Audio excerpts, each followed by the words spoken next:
Are we rocking and rolling? Are we on the air? Are we on the air? Are we on the We air? we in the air. We are in the air. And I want to thank you all for joining us on No Jazz Airlines. Please make sure that anyone sitting in the safety seats by the doors, you do realize that you will be helping if there are any safety hazards that happen. Please pay attention to all of your flight attendants up front. We will not be serving food on this flight unless you're first class. But nevertheless, welcome, welcome, welcome to everyone, and thank you for joining us on this.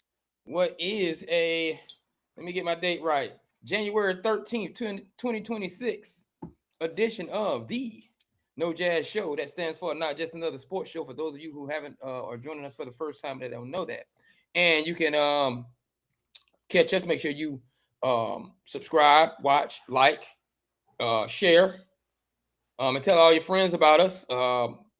Whether it's on YouTube, where you can find us at No Jazz Show, on Instagram at the No Jazz Show, on X, TikTok, Twitch, and our Facebook pages. No Jazz Show, NOJASSSHOW. You can find us live on my personal page, DUPONTNIVEKZ. And then you can find us live on what will be my partner in crime, and we're gonna get to him, Russell Tanker's page, and also the locker room. And you can join us live on our page at No Jazz Show. Now, without further ado, I know you all see this man to my right, sometimes your left. He is definitely my co-pilot or the pilot, or sometimes when we're just letting this thing just do what it wants to, autopilot. But it does take us to make this show run, and this show doesn't run without my main man, Tank. So, Tank, tell the people what's up and how they're doing. What's up? How y'all doing? Um, Me not so well right now, but hey, nevertheless, glad to be here. Glad to get some things. We're gonna got a lot of stuff to discuss. Also have some things I got to get off my chest, but hey, let's get on into It's gonna be a lot it. of things. There's gonna be a lot of things getting off people's chest. And I will tell you this, and I'm gonna say this up front. Um, I hate the sound the way I wait before I get into that. Before I get into that, we do want to acknowledge the people that pay the bills around here. And I got the name wrong with the hair, so I'm gonna start out with them first. For all of your hair needs, make sure you go to Gazillion Brazilian Hair for all of your hair bundles. It's Gazillion. You know what I mean? Like I guess that's the strands. I don't know, but Gazillion Brazilian bundles, and for all of your food needs, whether that be ordering food for breakfast, lunch, and dinner, make sure you order from LYTESNACK lightsnack.com. And when you and that's for breakfast, lunch, and dinner for all of your home um, food delivery needs. And make sure when you're ordering those food deliveries, you order those Magic City wings on lightsnack.com. And remember their motto, don't forget to lick the sauce. And also, while you're licking sauce, make sure you visit QUIKVISITS.com for all your lingerie needs and loungewear needs for all the ladies. That month is coming up. It's going to be big promo going on in February for the Valentine's Day for quickvisits.com. So make sure you do all of that. Now, I do want to jump right into this. And I don't know if you saw my post, if you follow me on Facebook, but I did a post that said 2 down, 2 to go. Oh, yeah. Around playoff time, when we're not in the playoffs, and if you don't know this by now, I am a Cowboys fan. We look for some people to lose. It's nothing personal. It's just business. And I'm starting out by saying 2 down, 2 to go. If you know, you know. Those 4 are the New England Patriots, the San Francisco 49ers, the Pittsburgh Steelers, and of course the Philadelphia Eagles. Now, I want to separate something right quick. Philadelphia Eagles, of course, just if it was Washington, they'll be in there too. Are a hated rival that tends to believe that they're better than the Cowboys because they've won 2 in 30 years and all that stuff. So we hate to see them do what they're doing. We don't want them in there. That's just what it is. Now, when you get to the big boys, see the big boys is San Fran, Pittsburgh, and New England. The big boys is Pittsburgh sitting on 6, New England sitting on 6 Super Bowls. San Fran has 5. So when we see Pittsburgh leave, it's a joy. You know what I'm saying? It's almost like the joy that the 72 Dolphins feel when the final team loses in the season, and they've been, the final perfect team in a sense, or undefeated team loses in the season. So that's that feeling. So like I said, 2 down and 2 to go. Now we're gonna jump right into it, and I think he's going to segue into the game and what happened in the game. But the biggest news today that I'm gonna start with is Mike Tomlin. If you've been sleeping under a rock, the head coach of the Pittsburgh Steelers for the last 19 years, one of 3, and we discuss this all the time, one of 3 coaches in a lot of our lifetimes that have only been coaches for the Pittsburgh Steelers stepped down today. And for the first time in 20 years or 19 years, the Pittsburgh Steelers will be on an off-season search for a new head coach. And I'm going to switch this over to Tank because I believe he has some words on why Mike Tomlin got to the facility at 6 a.m. in the morning, as they say, and it looked like a graveyard, and it just didn't have that same feeling it did. And he made his announcement, and Aaron Rodgers was giving out autographed jerseys to Mike Tomlin as a going-away present to say, it's been good, man. We had a heck of a run, and I hope to see you soon. So, Tank, tell us why all of this possibly happened today, or what you feel about it. I think that it happened less than 24 hours after the last night's loss. That tells me, and he's not an emotionally charged coach as far as his decision making. So I believe this is something that's been weighing on him for a while, and he'd already come to the conclusion that, hey, more than likely I'm going to step down, whenever our season ends. He was hoping that it would end in a championship or a deep playoff run, but unfortunately that didn't happen. But I do believe that he already had talked about it, had considered it, and probably talked it over with his family, with his wife. Said, I think it's time for me to step down, at least for a while, from coaching. And he's going to probably take a year or 2 off to recharge his batteries or look, because at this point right now, if he wanted to, he'll have his choice of whatever job of the 9 jobs, 8 jobs, 9 not including 8 jobs, not including Pittsburgh. You think so? So I think he is now the hot commodity out there. It was Harbaugh, who everyone, all 7 teams that already called and inquired about him. I think Tomlin is now the one that everybody's will be willing to reach out for, and you're going to talk to him. But I think that, I tell you, this is hard for me. We've had 3 coaches in my lifetime. Right. I've been a fan since I was 5. So since 1975, I've known Chuck Noll, I've known Bill Cowher, and I've known Mike Tomlin. And the tendency for these 3 coaches, they were all hired in their 30s. They were all hired in their 30s. They were all former defensive-minded coaches, They were coordinators. Tomlin was the Vikings coordinator. Cowher was the Chiefs. He was the special teams or the defensive coordinator. I can't remember. And Chuck Noll had also been a defensive coordinator and defensive coach with the Baltimore Colts. And he was the coach on the sideline when they lost to the New York Jets in Super Bowl III. So they were all in their 30s. They were all young or among the youngest to get to be head coaches in the league at that time.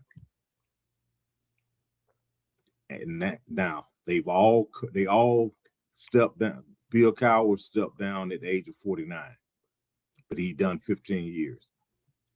Tomlin is 53 and has done 19. Did Bill Cowher step down after the championship? A year after the championship. Yeah, after the championship. They went 8-8, and he stepped down. Now Chuck Noll stepped down after 23 years. He was 59.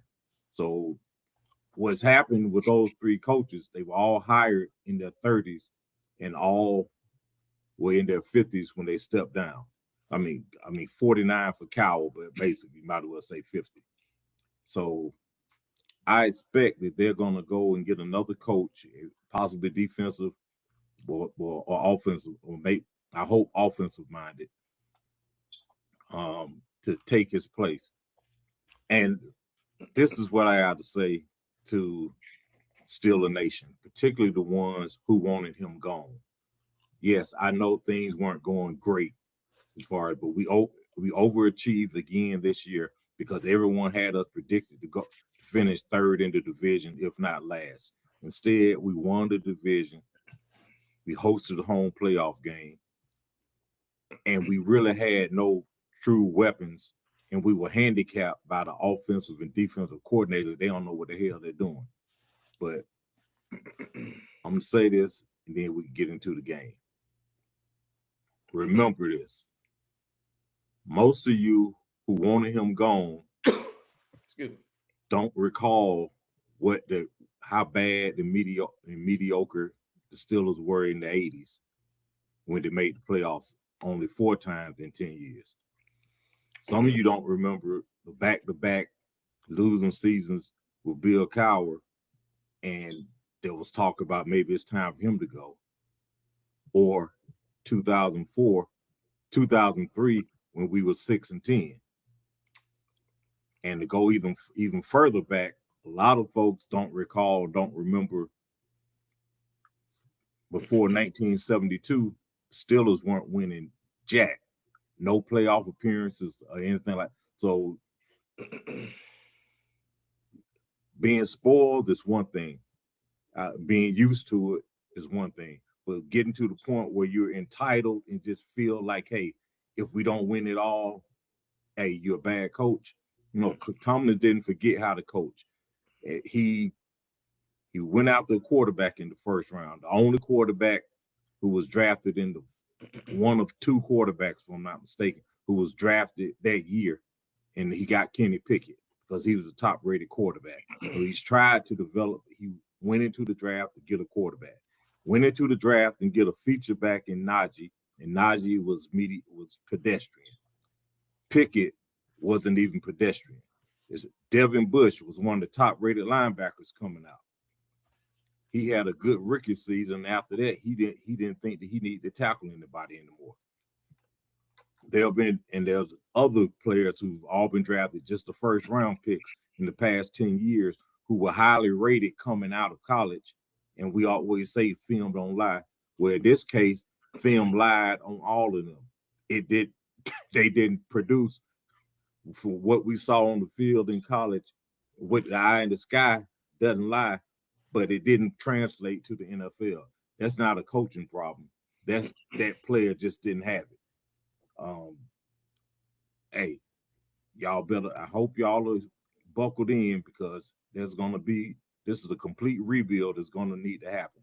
So get used to 3, 4, 5, maybe 7 wins by year 3. And then by year 4, really be in a position to do something because this is not a quick fix. This is not a quick fix unless Omar Khan opens up the book, the wallet, and pays out top dollars to every free agent that's out there who's going to really be able to come in and fill a need that we have, and then go into the draft.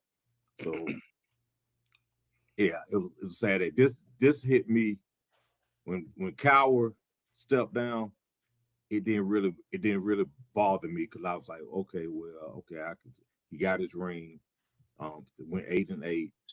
He wants to go on to do something else. It didn't make me say, man, this is earth shattering. When Chuck Noll stepped down, it was like, hey, he's been here 23 years.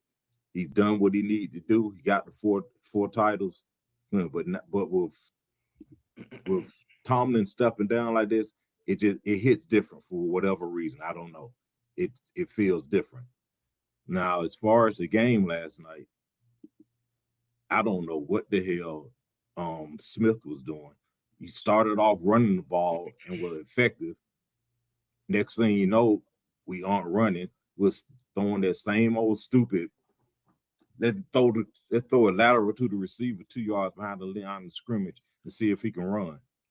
Freiermuth has been open all year long down the seam, yet we didn't call his number to the fourth quarter. 11 minutes and 42 seconds into the fourth quarter.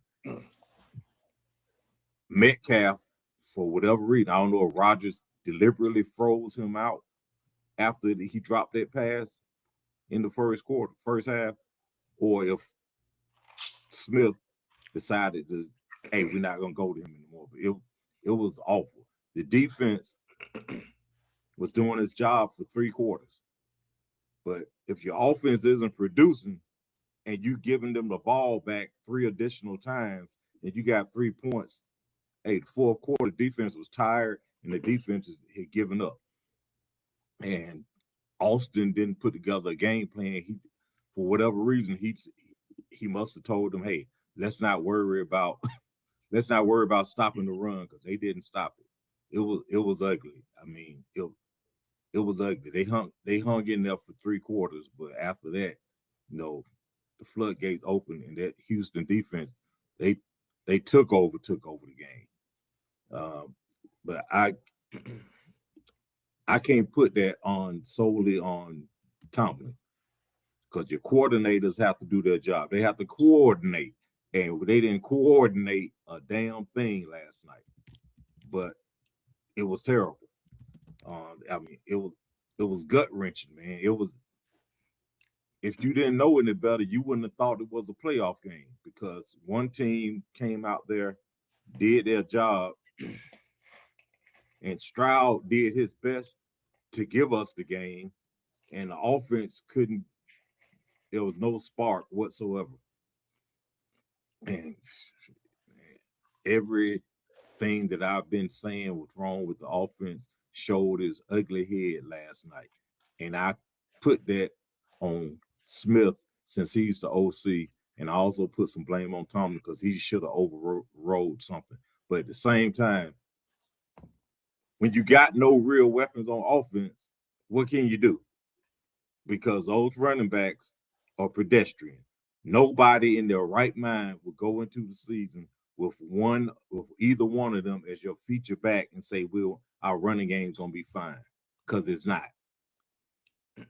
Only receiver we have is DK. The other receivers we have, they're all Jags. Just a guy. I mean, go ahead, man. I'm gonna get emotional over here. I'm trying to stay calm, but man, it was terrible. I was over here asking the producers because I was looking for some violins and mandolins for them to play in the background as you was over there crying. And I was like, is he gonna be all right over there? Are you hey, what the skit on the Chronic, man? Are you dying over there? Are you dying over there? Right? I was like, I had to get one of the kids' snacks. Yeah, man, it was getting and I'm not one to talk. I'm not one to talk because I understand, it's to be out of the playoff because we've already been out, but you lose your coach. Yeah, it's like back to back. It's like first it's like that's a little dark, so I'm not gonna say it. Let's just say you lose the two most important people in your life on back-to-back days. That's kind of how I feel. I mean, I was like, when I got the news at work today, I was like, how about 7 or 8 of the dudes in my office came by to inform me of what happened and asked me if I was okay. And like 3rd of the 6th don't help. Yeah. 3rd of the 6th don't help. Yeah, and granted, you can't do it, but 14 of those points came because the offense turned the ball over. Turn the ball over, right? But you can't do that because it's still 30 to 6. 30 to 6. Now I want to ask you a question because I was allowing you to have your moment. And you stated something, right? You stated something. And here at No Jazz Show, what we try to do is we just try to look at sports from a different perspective. And there are times our ideologies may clash, and this might be one of those times. But I just want to ask him, I do agree. Mike is a young 52, 53. Mm-hmm. Can get back in the game anytime between 55 and 60, 55 and 65, and won't be a old coach, depending upon the way things are moving. Yeah, I say if he's not back in 3 years, it's a wrap. It's a wrap, right? Because the trends can come in. I'm going to disagree, and this is why. Not Mike personally. Not Mike personally. I'm going to disagree with one of the hottest coaches, just like I disagree with Harbaugh being one of the hottest coaches, because I believe it's everything. The reason is everything you said, and I believe it's not them personally. We're looking at this trend, and we got to get out of it. And what I mean by that is the AFC North itself. Let me tell you what the AFC North has done to itself. The AFC North is allowing what Cleveland isn't they're using it as a benchmark to excuse themselves for 500 10-win seasons. When was the last time you all won a playoff game? 2012, 2016. That's 9 years. And this ain't on Mike T. This ain't on Mike T. You know what I'm saying? But you got to motivate players. So what I'm saying is when you look at that, it's almost like you all are using the 3 teams in the AFC North are using but we're not Cleveland to excuse a lot of things. I believe they have been, but we're not Cleveland since Cowher.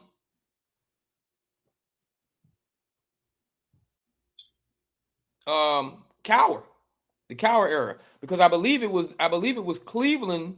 I believe it was Cleveland, and the time that Bill Walsh was in Cincinnati making changes. When you start looking at Chuck Noll a little differently and say, hey, has football kind of passed us by as we move into the 80s? I think the Cincinnati Bengals made it into a Super Bowl. Cleveland and Bernie Kosar, they were just kind of getting kicked out of it a little bit. I'm trying to remember who else was in the what would have been the AFC North at that time. And the Oilers. It was the AFC Central. It was the Oilers, the Steelers, the Bengals, and the Oilers. Browns. Right. Yeah. And I believe their successes is probably had the Rooneys looking like, we used to have this. What are we doing over here? And we can't go back that far because we're doing it in hindsight. But I bet if you start looking at that and you start looking at the Wow or as they say, the writing being on the wall for a lot of coaches or Chuck Noll at that time, it started looking like, hey man, I'm tired of doing this. Hey, but they're doing this, they're doing that. Come on, what happened to us? I believe he was going through that. Now Cowher was kind of sitting in the driver's seat a little bit, using the Cleveland's not doing anything benchmark, and he was just sitting on a whole lot of nothing. Cowher only has one Super Bowl, correct? Yeah, two appearances, one win. 2 appearances. Also, the litmus test for the Steelers, for the Rooneys, has always been, if things got dark, does the team still follow the coach? Has the coach lost the team? And the answer has always been no. That's why they've kept the coaches, because Chuck Noll was still able to teach, but he said when he was retiring, he said, hey, this is a championship team, but I'm just not here, and I'm just not the man to coach it. You brought in Cowher. Cowher got them to a Super Bowl within 5 years. And he continued. He had a couple of losing seasons and got back on the right track. But the key thing for all of them has been they've each had a franchise quarterback to get them a Super Bowl. We haven't had a franchise quarterback since Ben. That's one. Yeah, you all had a franchise quarterback to get you there, and it made you, and that's that. I want you to hold that pen, because that's going to kind of fall into another discussion. But I want to get back to the AFC North, because Cincinnati had adopted Cincinnati adopted the Steelers methodology, and they were letting Marvin, when did Marvin Marvin was there 8 years, and he was just Marvin was sitting there on 8-8s, 9-7s, will make an appearance, make a running playoff, but it was like you're never getting over that hump. And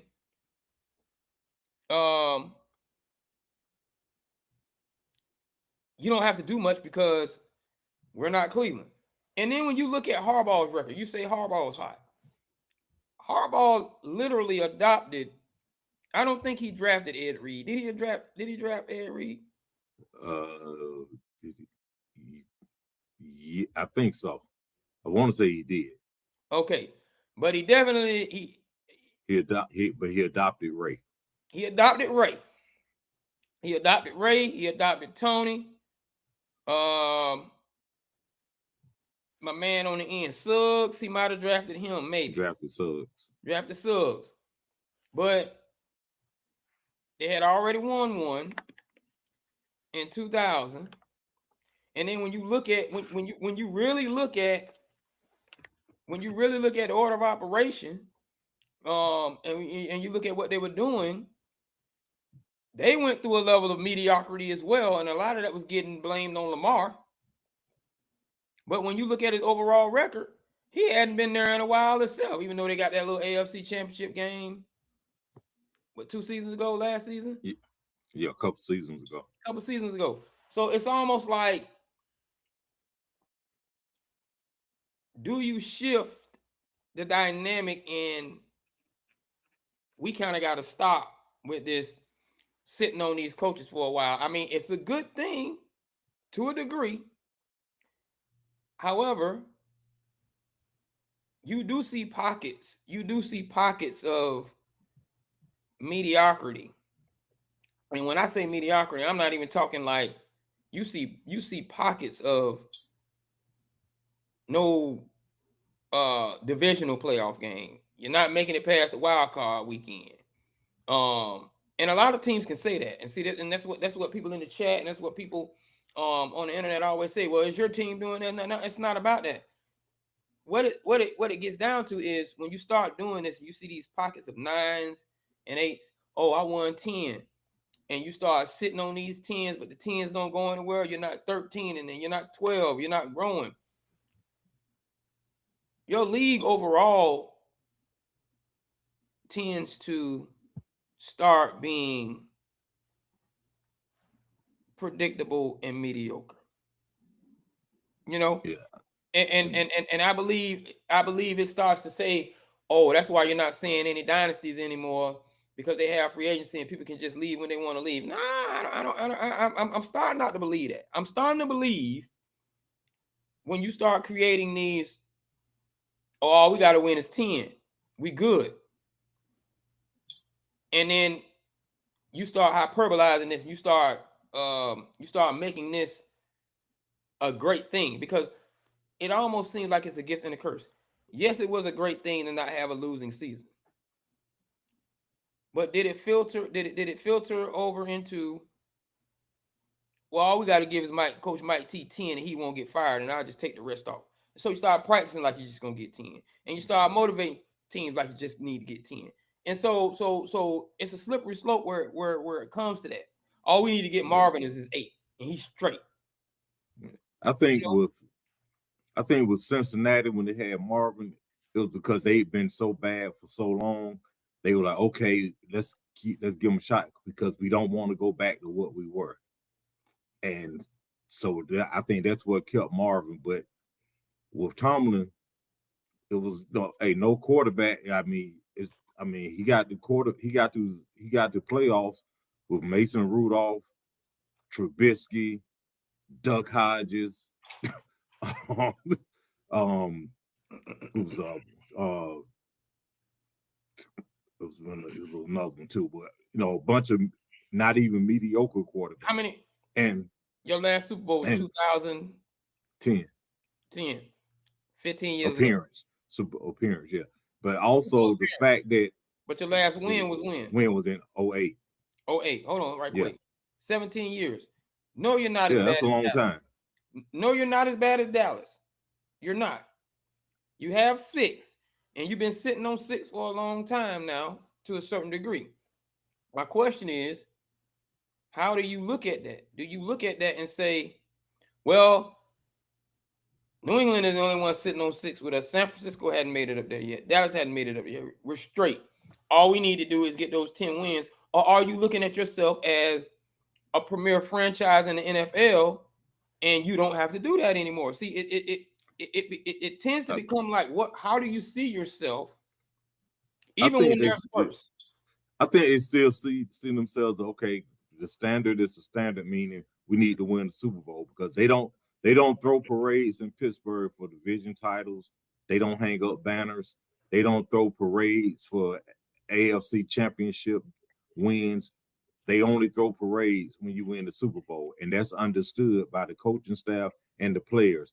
Hey, you aren't revered.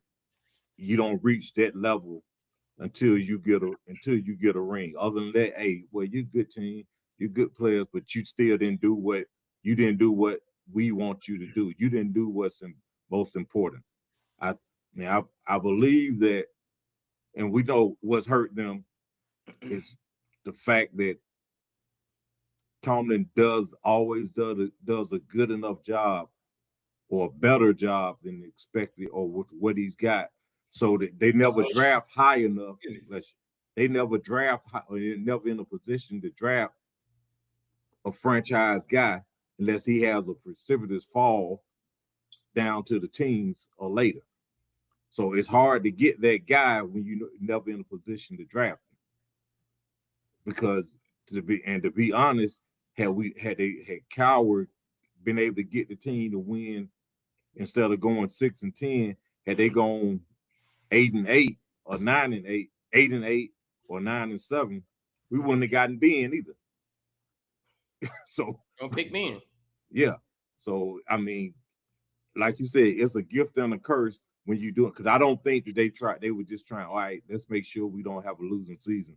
They were trying to win it all. They went in this year. Hey, they went all in, but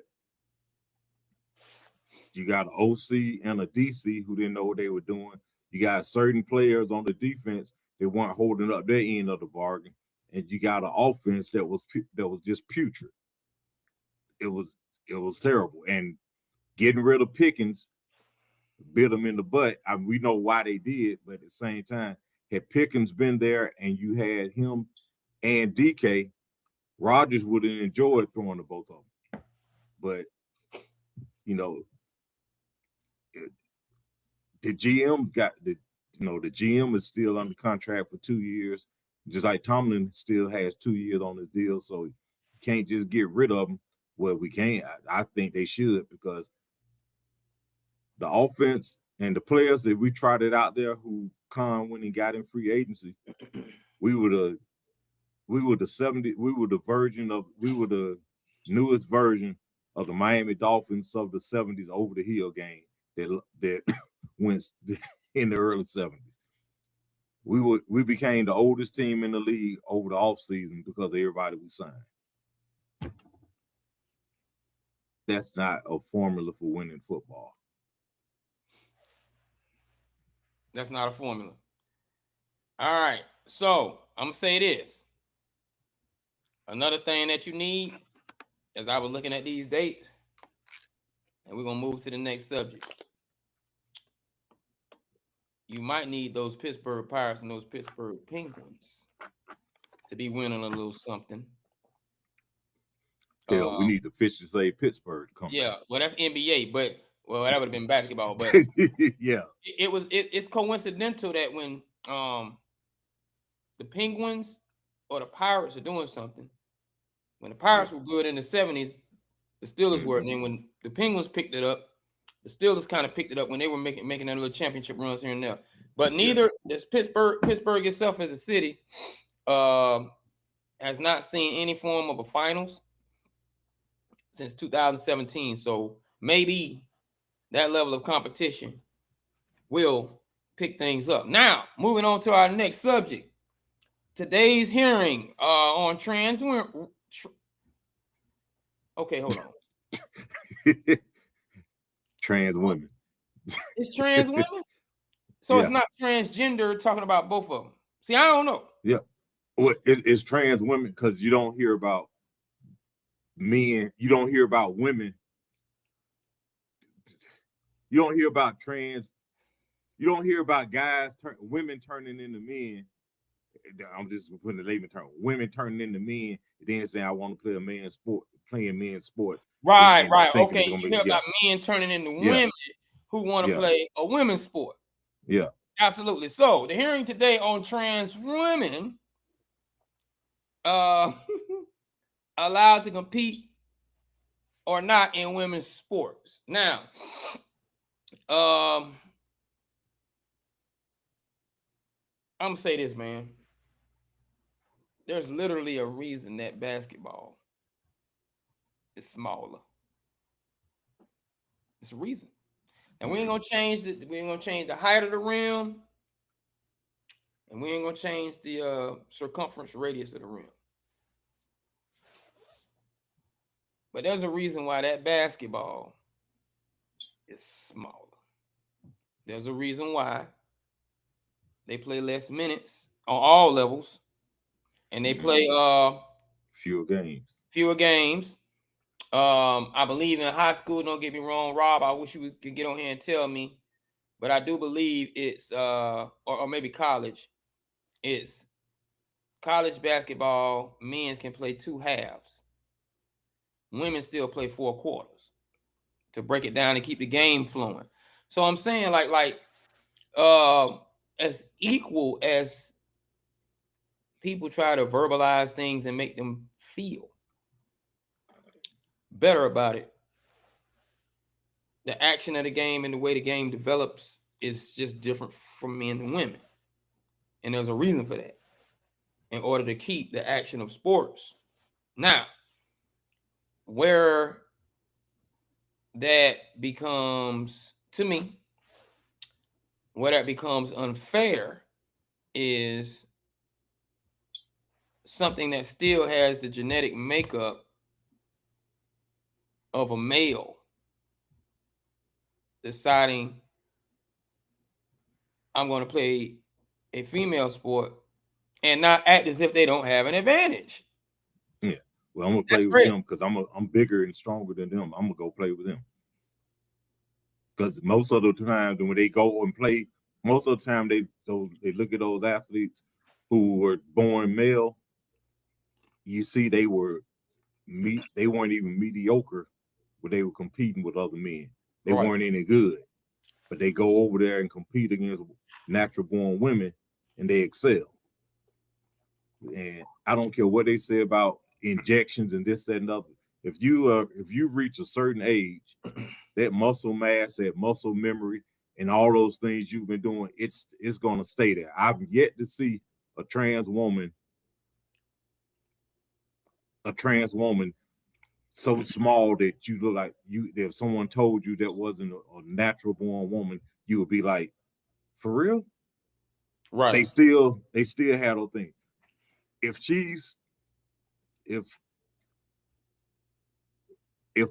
Let's put it this way.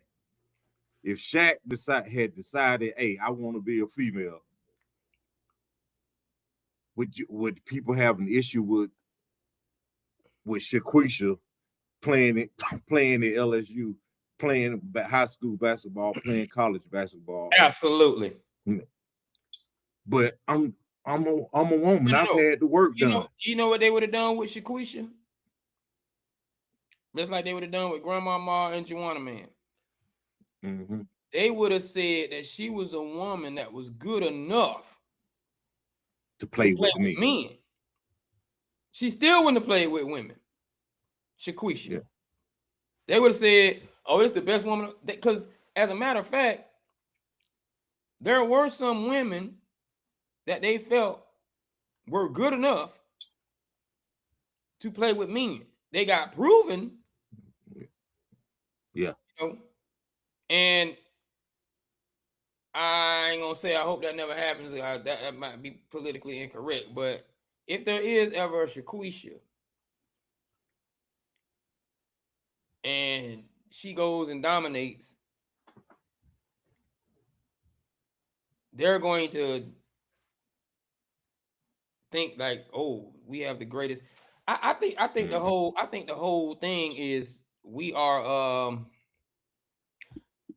just trying to eventually have our own lane. Yeah, I think if you're trans, they need to, if there's enough of them, they need to have a trans league, because it doesn't make sense. And the example, my son, when he was in high school, was he in high school yet? No, he was in the 8th grade.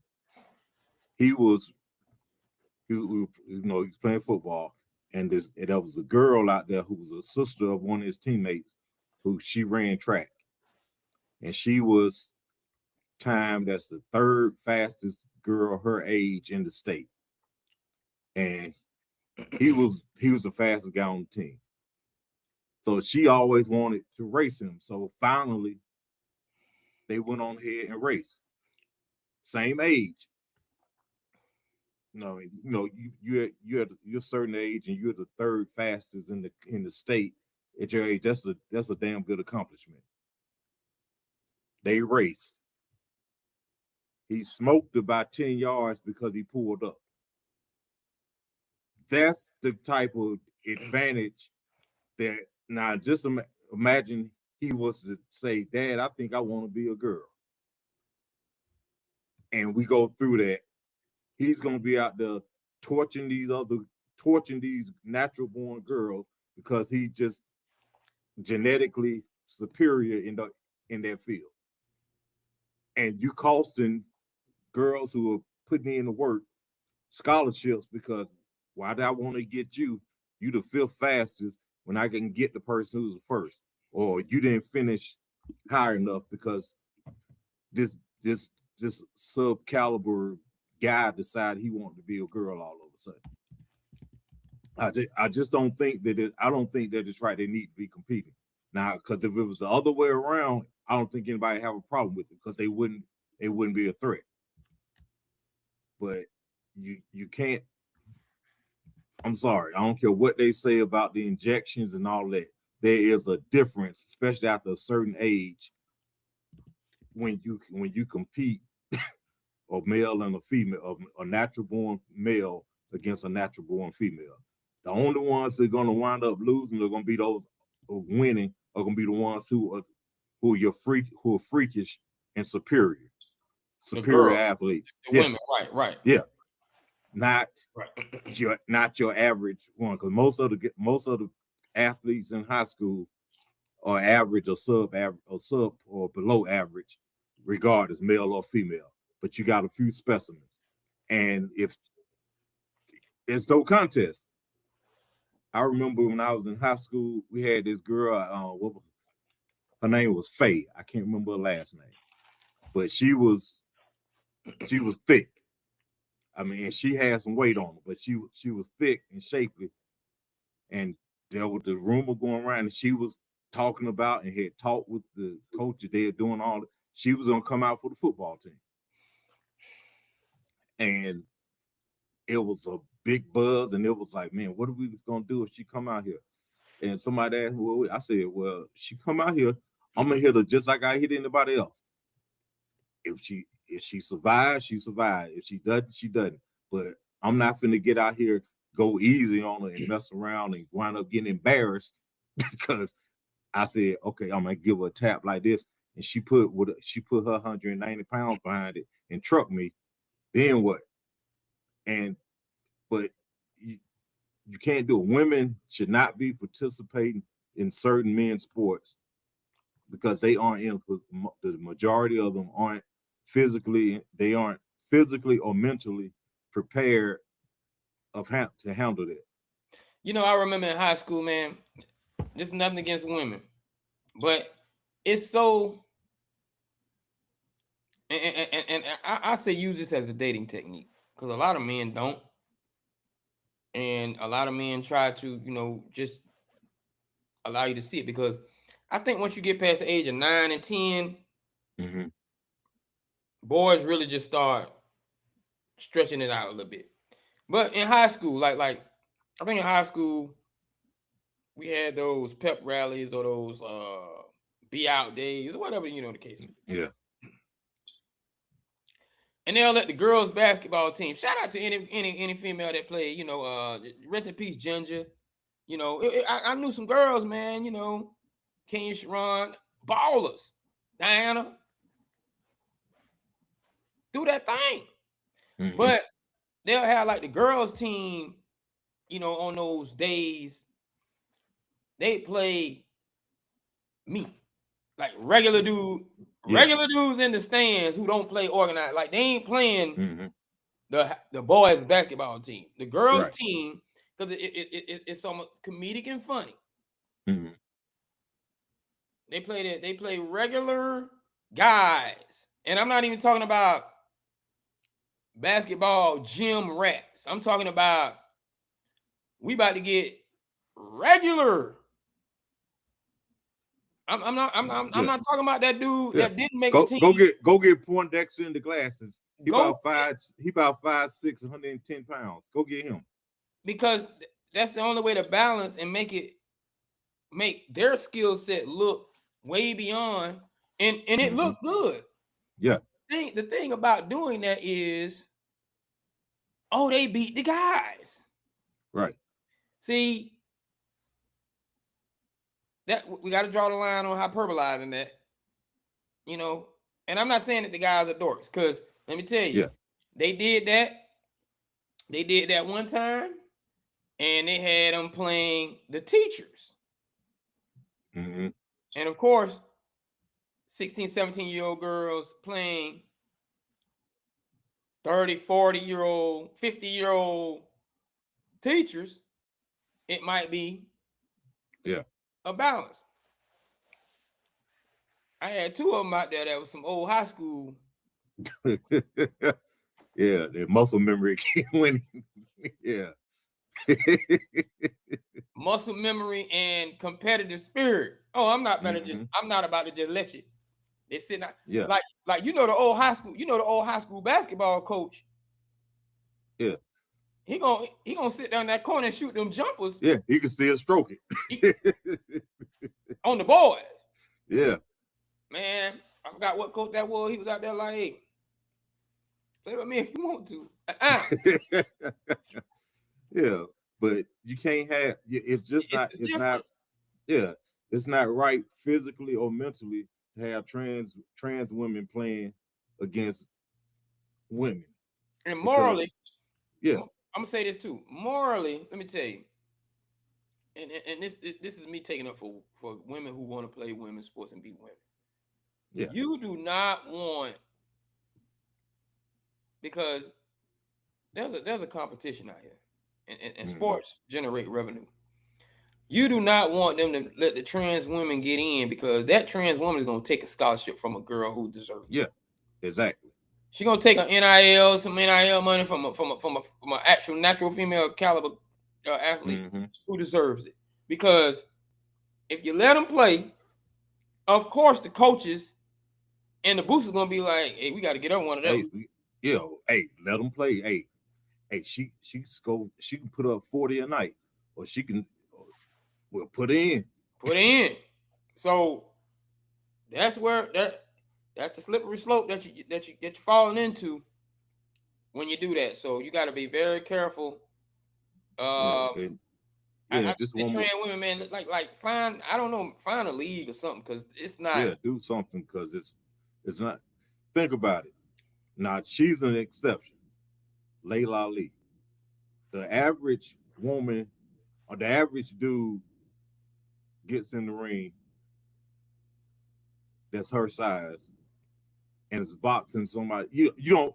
Bottom line is, you don't want a guy who's been training in a comeback sport to have, and got the muscle and this, that, and other, who's been doing it for a while, and then decides he's going to transition to get in there against a woman who's been training in it, and because he's gonna have she, it, or whatever you want to call it, is gonna still have that muscle mass and still have that strength and that technique and all of that, and it's gonna whoop somebody. And once you see a natural born woman get her face broke like Jake Paul did, there's gonna be an uproar. There's gonna be a problem.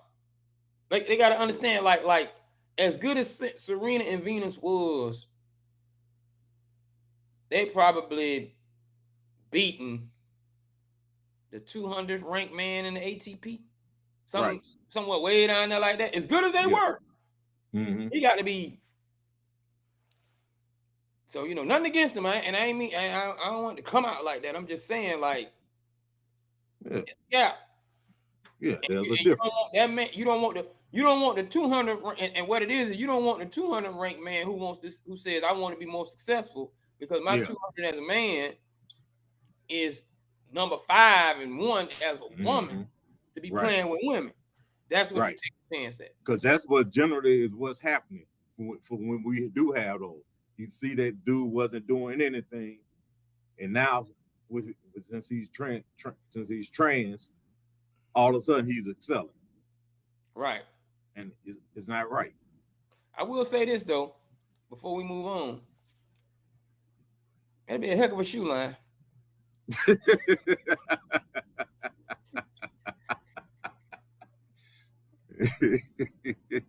Now, as we move into the second hour, I want to make sure you follow and subscribe on YouTube at No Jazz Show.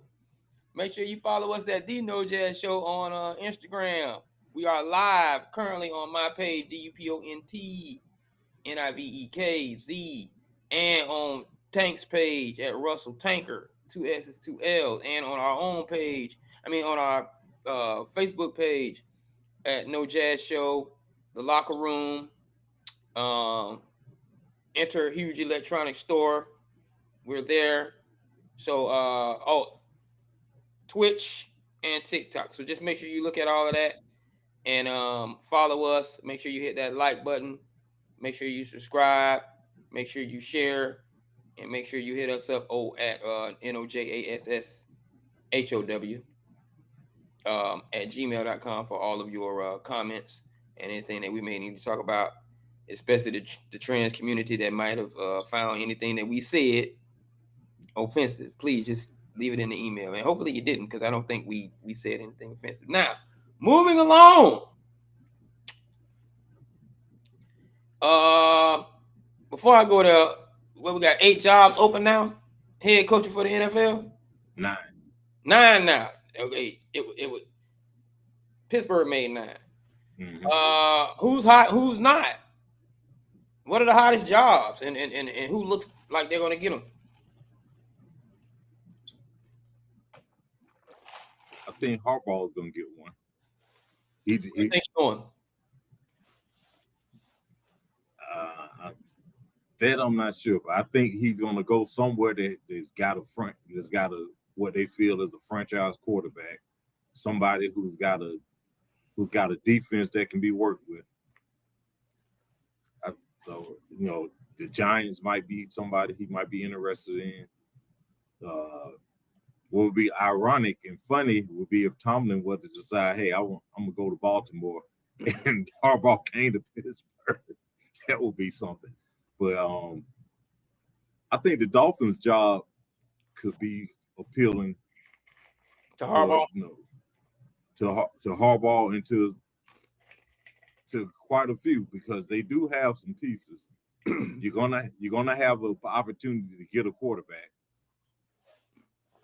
You've got they got some pieces, but they just things need to gel. I think they could have been better this year. You got to do something with Tua. You got to get him right or get him out of there. But I think there need to be a culture change. But and I think the most of Atlanta might want to have a talk with. But the only thing working against Harbaugh is I believe he's 63. So you start, you don't want to say it's age discrimination, but you say, okay, he's 63. And let's say if it's a 3-year, if we're saying, hey, we need him, we should be in contention in 3 years. At 66, is he gonna still have enough juice to go till he hits maybe 70? And is it gonna end? And do you think do you feel as though it's gonna end it's gonna get you a ring before he decides to hang it up, or you decide to hang him up? Was John Harbaugh a coordinator? He was a special teams guy, special teams coordinator. Special team coordinator, then jumped into head coach.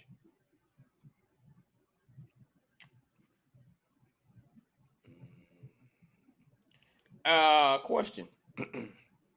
Do you feel like there are any head coaches that might say, okay, I don't really want to take the time off, but I want to go back to what got me here, get my juices flowing again, and they're willing to go be a defensive coordinator or offensive coordinator? No, I don't think anybody wants to take it. I don't think anybody wants to voluntarily take a step down and become a coordinator. Okay. I mean, if they can't get a job, they'll take it. I don't think they want to. I mean, especially some of the ones that are available now. Where Tomlin, Harbaugh, and one more. Would you really want to say, okay, I'm willing to be a coordinator? No, just like now 2 who've done it because they really didn't do well as head coaches, like Josh McDaniel. He's one of those guys who, hey, you are better as an offensive coordinator. You're not a head coach, and you don't need to interview for any of those positions. Didn't Romeo do it? Romeo, was he ever a head coach? Yeah, he was a head coach in Houston, and they got him up out of there because they didn't do nothing. I think that I would like to see some young up and coming coordinators, be they offensive or defensive coordinators, get these jobs, and maybe a quarterback coach who has done an excellent job in developing the quarterback. I would like, those are the 3 positions, the types of guys I would like to see get the majority of these jobs. Because but it's funny. People always talk about retreads, but nobody has mentioned or used the word retread with Harbaugh at all because of the type of success he's had. But generally, Harbaugh's 63, and if he was just been fired, you would hear people saying, "Man, why you want to get a retread? Why don't we get some young blood in here?" Now, Right. LaFleur, if he isn't brought back, he will be a hot commodity also. So LaFleur that with Green Bay? Yeah. Because he's got one year left on his contract. And right. And he might not want to be a lame duck coach if they don't go ahead and extend him. Go ahead and extend it. Yeah. Or they might be in a position with all of these positions out open. there now. Yeah. Be like, shoot, I'd rather have him than you anyway. Because I'm looking at how they're looking at Shoddy. And this is not me saying Shoddy is a good or bad coach. It's just like me saying, hey, somebody might have seen what Shoddy could be, even though I think he locked in, and say, if you don't have this hovering over your head, or we'll get you a first-round quarterback. What's going on? Yeah. So, with all of these nuances, I would like to see, I'm gonna say a name. It's enough out there. And I don't know how old he is, but he might be a great place to start for Pittsburgh or Miami. He's just been sitting there. I don't know what the problem is, but I'm gonna say Byron Leftwich. Yeah, he's in Colorado. He's in Colorado with Prime. Yeah. Yeah. I'm curious as to maybe he doesn't interview well, because I've never heard anybody say anything about. I've never heard anything negative about his football mind. Right. I haven't heard that, and so, you got to give these guys their opportunities. I'm pretty sure some people, but it's gonna be, because not 9 teams. 9 teams is a number that's a lot. That's a third. That's almost a third of the NFL. Third of the NFL, and that trends. If you get 9 and then those 9 do well, you can have 9 going next year. Yeah.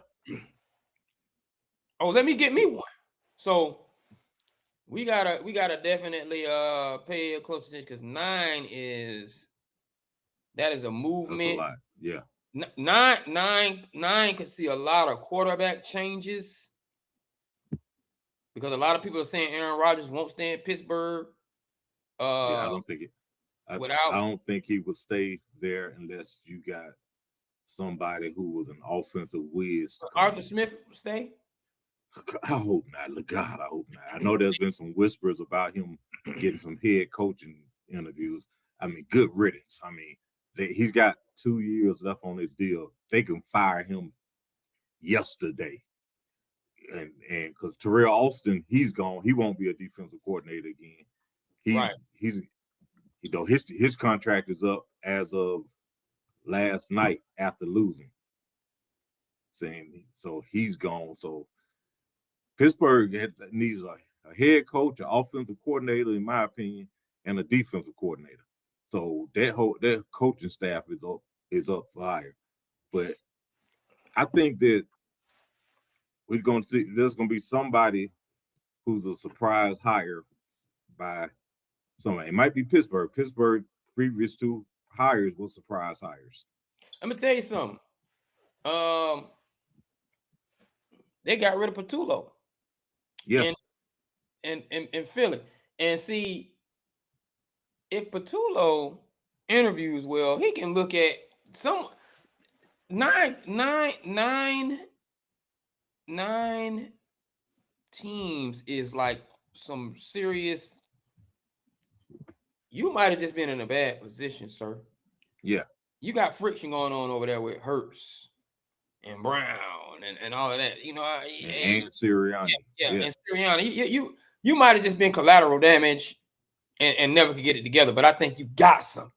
Yeah, because we saw what happened at the times of the season when the offense was clicking. Right. So yeah.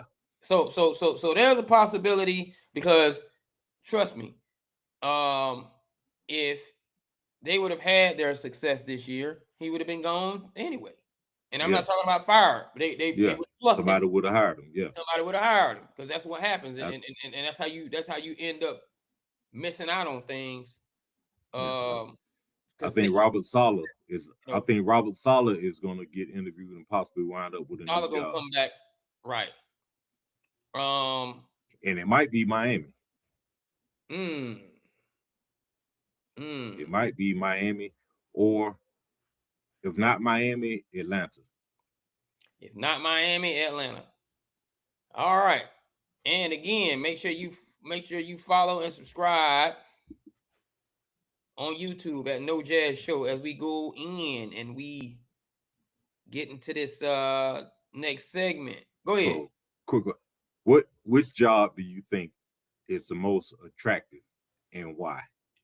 2. Yeah. What 2? Okay. What are they? Vegas and Miami. Because I'm gonna tell you why. Not just the cities, not just the storied franchises, but they both are in divisions that you could actually win now that the Chiefs are rebuilding. You know, Chargers, I think that was a fraud, but they could come on up. I think Herbert might not be what you think it is, but and I'm saying AFC West. Yeah. But that's Kansas City, Denver. It could be just this year for them. You know, it could be just this year. Now, moving on to AFC East. Jets gonna jet. Take them out of there. You know, then you have Buffalo. I think if they get it this year, they've fulfilled, like they've traveled, and it's taken them too long to be a dynasty. You see how fast New England got in it, and now they're back in it. We don't know if they're real, but look how fast. Yeah. You know, Miami is a good job to go in there, get their head right, steal the show. Something I'm gonna get on to. As a team, you might be able to get them to rally around the city, because you don't want the college team in Coral Gables to be the biggest team in the city anymore. And that can motivate. If they win the whole thing, they will be. Exactly. And we're gonna get into that, but like I think the Dolphins is a good. Okay, I can get in here, hide under the radar, and be a pressure job, because I know we don't talk about this much, but there are talks that John Morant gonna end up on the Heat. So if you got John Morant getting traded to the Heat,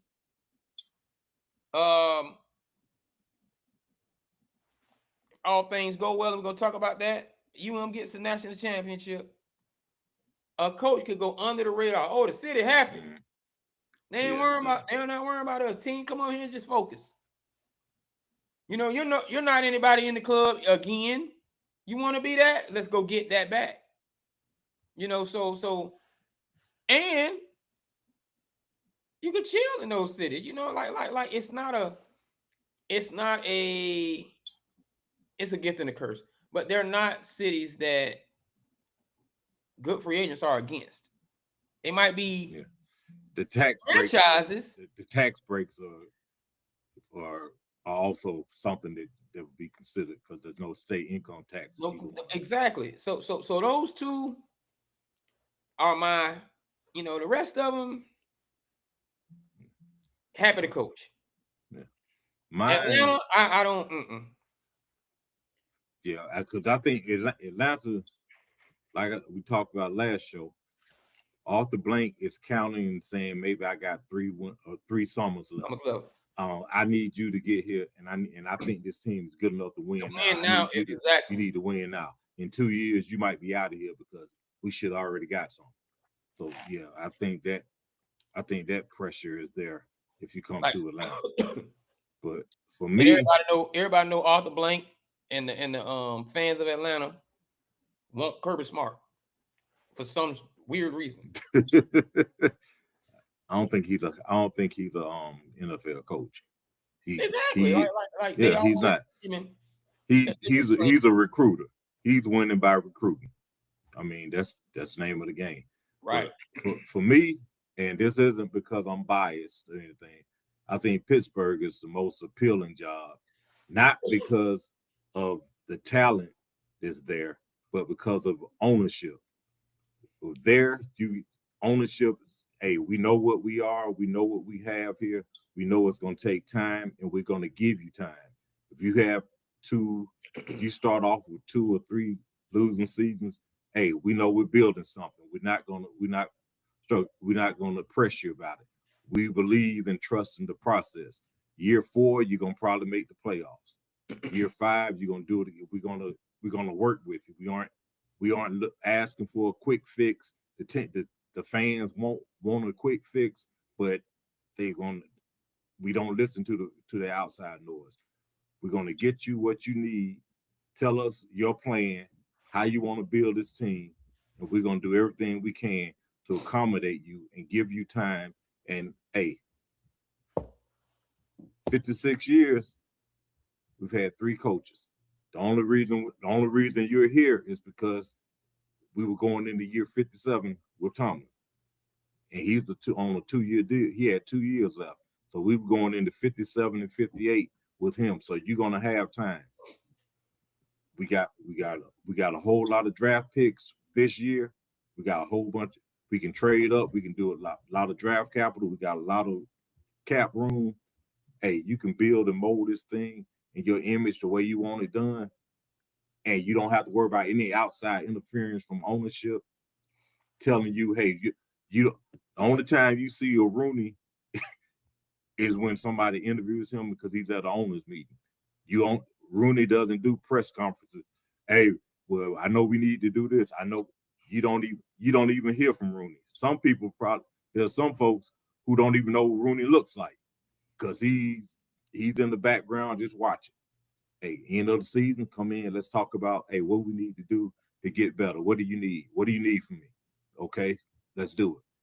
I think that is a perfect situation, particularly for a young coach who's getting his first shot. I think it's a perfect situation, and I can't think of a better place for a young coach to come in and know that I have some security in here. I got some security, and I don't have to worry about it might do me like Atlanta did Raheem and get me out there in 2 years. Or they might do me like they did Pete Carroll out in Vegas and get rid of me after a year. So I think who's the owner now, Art or Dan? Dan. Dan. No, Art. Art Dan was Art the owner. Yeah. How long has Art been the sole owner? When did Dan die? When did Art die? Dan. I think Dan died 4 years ago, I think. So Art's been a sole owner 4 years. Yeah, and then the kids, they have, but it's still Rooney Ron. Yeah. All right. So who was the dad? The dad was Art Rooney Sr., the chief. He died in 1983. Then when he died, Dan took it. Yeah. Then Dan passed away. And the other brother, younger brother, Art Jr. has it. Mm-hmm. So everything you said might not be true. Like what I'm saying is like I don't think for Dan because he's seen how the process works that and they've doesn't. done it. It's I always don't think it's always a brother. It's always a brother that'll sell the mama house. yeah, but You know what I'm they saying? don't Like, he might operate not that. be that dude. He might. I, I'm saying like it. I think he There's is a because reason. Is he's he? been Are they the patient. He same was patient age? with him. He's up there. Dan is in his. That's why I keep saying Dan. Art is in his 80s. I think. I don't think that he's Why didn't Art his daddy? Why didn't his daddy drop it to him first? because Dan was older. You think that's really what it was? Yeah, Dan was a good deal older than Art. I don't know, boy. Jock, Jock, Jock didn't just give JR the business. He thought about Bobby a little bit. I'm just saying. No, but I think because on his deathbed, he was, well, this is a different story, but on his deathbed, the rumor is, the word on the street is he said, should have drafted Marino. Absolutely. Yeah, but but it was he went to the older brother ran it, and the brother and Dan, damn, I keep kidding, and Dan was right underneath him doing all this other stuff and doing the working and learning the business. And then, so yeah, I think it's a perfect landing spot for a young up and coming coach I'm just because wondering. you don't I'm have the just wondering pressure if of, well, Mike we don't started win hearing the writing tomorrow. on the wall 4 years ago. That's all I'm saying. No. Now, moving right along, you said as far as you mentioned recruiting. We talked about recruiting, and then we're gonna get into this situation with the NIL and these kids and their eligibility. Let me tell you something about this. COVID does not need to happen again because COVID is what gave these kids like a year and a half. Damn, 2 years. Almost 2. And these guys are taking full advantage of it. A lot of them didn't get their paperwork in on time, and they would have gotten that year. And that's the only reason they didn't get that year. But my thing is, with NIL, it's definitely making it more appealing if you have the eligibility to go ahead and stay.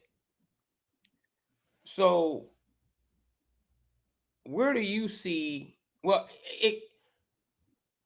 does it get back to the regular, or do you see red shirt freshmen saying, I'm just gonna stay 5 regardless? And if the money, if they get to the 5th year and they become world class by their 5th year, and they can move to another school and gain more money. Yeah, I think that's when they do that. Put in that portal and go as a grad student. I think the NIL and the portal go hand in hand. You got to put clamps and restraints on both of them. Otherwise, it's completely out of hand because Carson Beck transferred to Miami because he could get $6 million to be in his 6th year. Right. However, Stroud, who was 2 other quarterbacks, they were all came out graduated the same year. Yeah. They're in their 3rd year in the NFL, and this boy is in his 6th year college. Now, in the real world, if your child is in their 6th year college and they ain't graduate, you're like, what are you on the 6th year plan to graduate? Because you should have been finishing 4. We give you a 5th year if you slacked off or sorry, but 6 years and you were in there constantly. This isn't a kid. This isn't a guy. 8 hours. Right. This isn't the guy who was taking time off and coming and going and dropping classes and all of this. That's why he's 6 years. He's 6 years because somebody said, hey, we give you $6.5 million to come down here for a year to play. I mean, I think the NIL money, it can help keep kids in college. But when you mix it with the portal, you got guys we got a guy who's in his 9th year. you got other guys who are going for their 7th year. Shamlis, Ole Miss quarterback, was trying to get a 6th year, but it's been denied. So now he's trying to appeal it. Yeah. I mean, and look, he's trying to appeal it. Yeah. I don't want to go. I don't want to go. I want to stay. I want to stay in school. And I can understand him because he did 3 years at the JUCO at a Division II school. Now he got his taste of Power 5, and he did well. So he wants to come back and try to improve his draft stock. I understand. Because he's 22, 23, right? 23, yeah. Be 24 by the time they play. Yeah. The last person played like that was Chris Winkie, and that was because of baseball. Baseball. Yeah, he was 28. Like, come on now. I think there needs to be, hey, you got 5 years. I mean, if you get more than 5 years, it's because you had some medical red shirts. You blew your knee out 2 years in a row, so we'll give you an extra year. But after that, you got to go. 5 years should be the max. And that 5th year should be because you're doing like Russell Wilson and transferring to Wisconsin to play as a grad student. But these kids, they're not even going as grad students. They just saying, man, before the damn champion, before the game, they're saying, hey, I want to enter the portal. They need to put a time on when you can declare for the portal as well.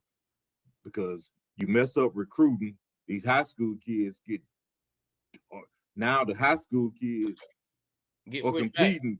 They really competing. Yeah, they competing against the portal. Yeah. Okay, it's my senior year. I got these offers. Oh, I've been waiting. This is what I've been waiting all my life. Wait, what you mean? So these 3 quarterbacks are entering the portal, and 2 of them are considering where I'm going because they want to play their 8th and 9th year. They got to figure out a way to cap NIL money and cap this portal and do something, put a hard cap on eligibility because it's ridiculous. I don't want to leave. You got to go. You got to get out in the real world. I don't want to. They're going to give me $5 million and because you're not getting drafted. And earning money is not a real world thing. Not when you go from making $5 million this year and now you get out into a free economy and they say, hey, we give you 100,000. Well, that's gonna come down to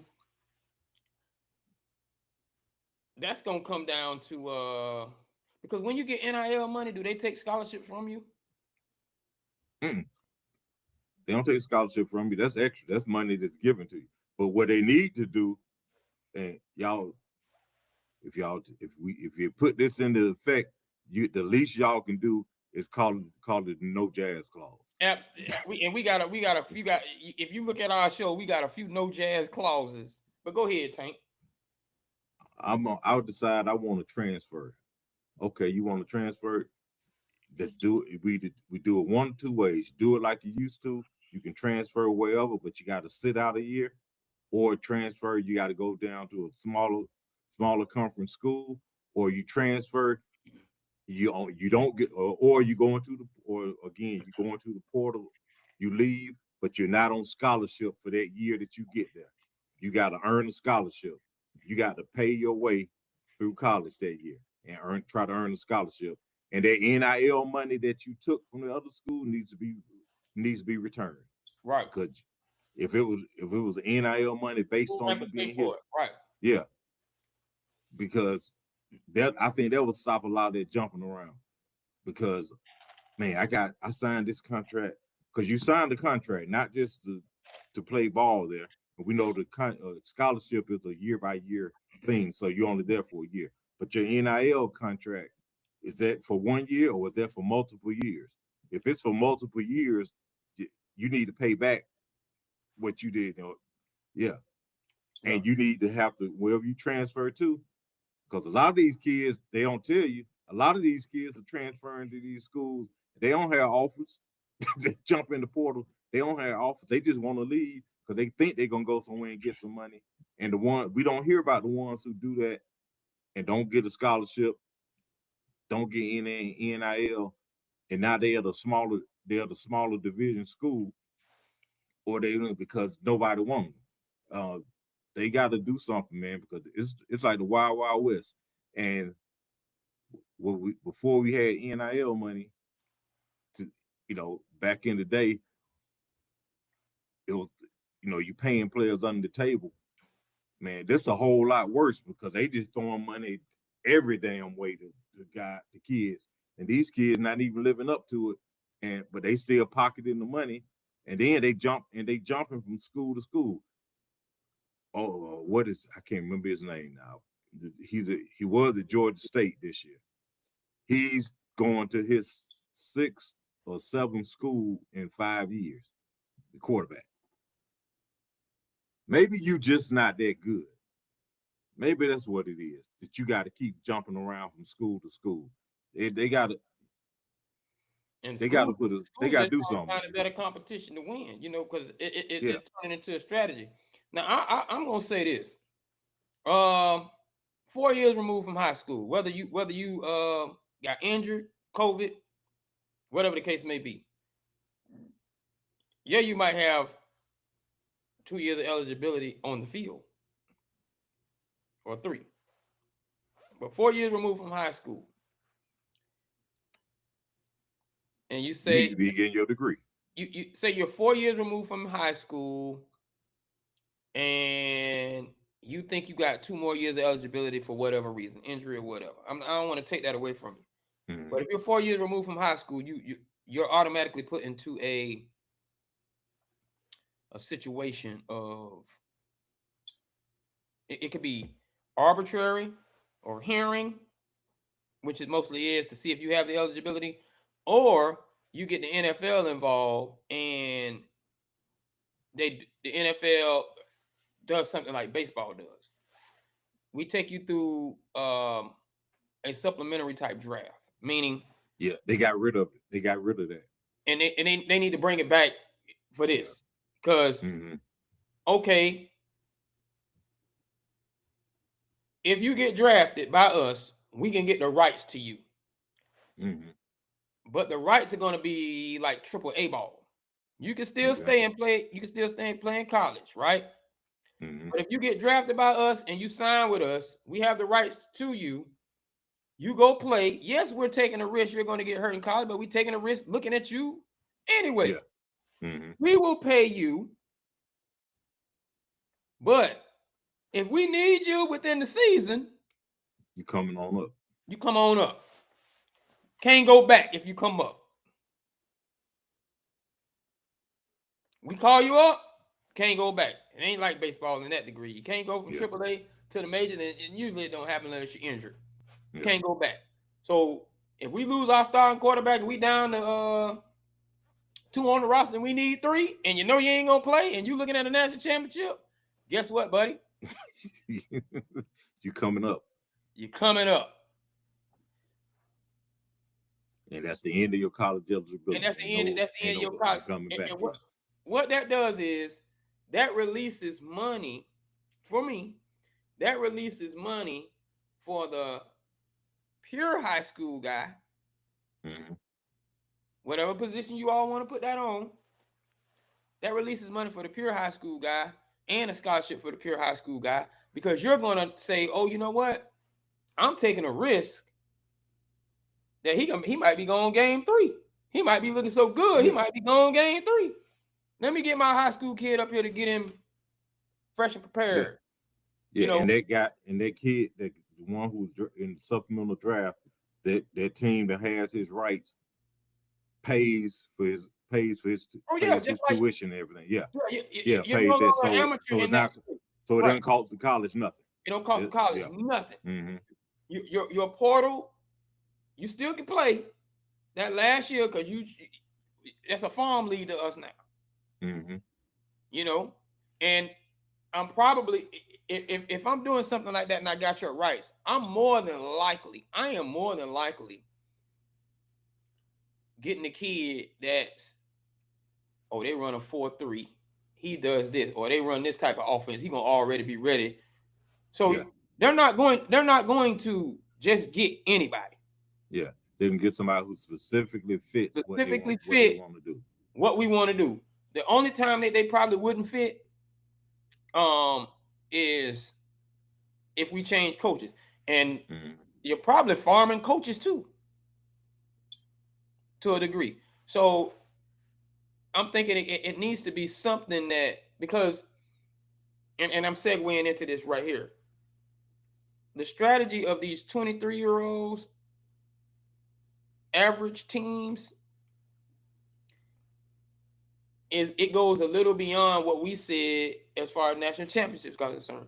When we said you're going to field the team that has seniors, we were talking about, okay, these guys have played 4 years. They came in spring at 17, turned 18 their first semester or whatever, and then they're like 21, 22 mature players. That's what we were talking about.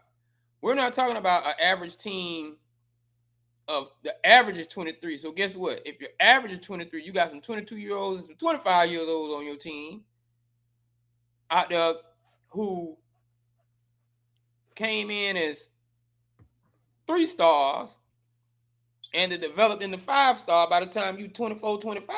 Of course. Yeah. You're supposed to be pushing around grown men now. So right. 4 years removed from college. Go ahead. Yeah, you mean from high school, yeah. From high school, excuse me, from high school. You have to declare, for the supplemental draft. And now there has to be something, if you don't get picked, I guess you just continue to do what you're doing. Yeah, I don't know. And if you're already getting NIL money, you might have to use that to pay for your tuition. I don't know. But because every and most of these players, they're not getting millions and millions of dollars. We just hear about the ones that get the millions. Hearing about the ones getting millions. Exactly. Yeah. You got another guy, man. They give me $40,000 a year for NIL, which for a college student, because everything else is already taken care of, that's not bad either. Oh, that hey, yeah. I'm telling you, the $40,000 dude. I mean, honest, the $40,000 dude. He gonna be this.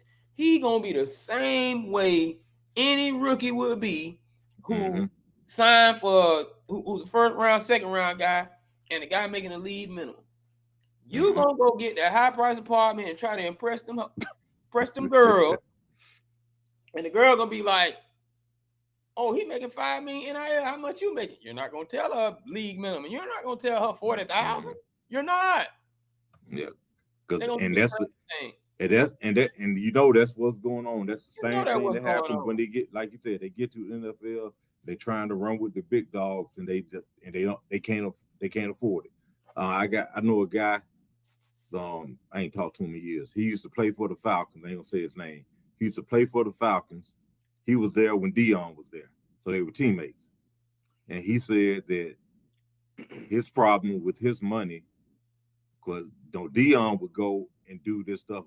Deion was making a lot of money back then. He was making $1 million a year. This guy was making like 100,000. Yeah. You need to say that. Yeah, 100,000 a year. Yeah, 100,000 a year. And he said his problem was he would try to live and try to do the thing to keep up with Deion and the other and Rising and the other guys that were making money. And he said he would be in the hole every year because they only got paid 16 times a year. Get paid 16 weeks.